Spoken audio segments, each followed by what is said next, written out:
What I wanted to do was to go into communities and engage kids where they are. A lot of times people talk about schools, they talk about education. As always, the parents and the kids have to come somewhere.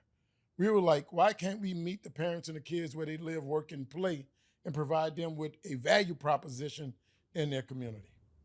Absolutely. Now, this idea of STEM global action, how does that tie in? How does that extend the impact of STEM, Nola? Tell me a little bit about that. STEM Nola is an organization we founded 13 years ago to expose and inspire and engage communities in hands-on STEM.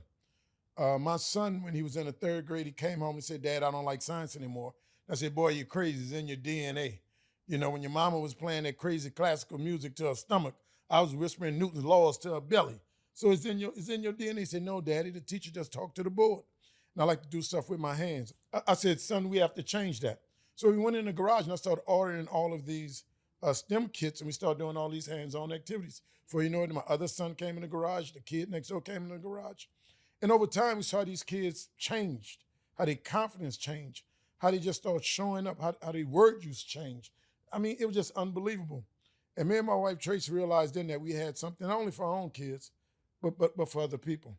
And since founding STEM NOLA in 2013, we've engaged over 200,000 young people in 47 states and 5 countries. And it was the COVID pivot, right?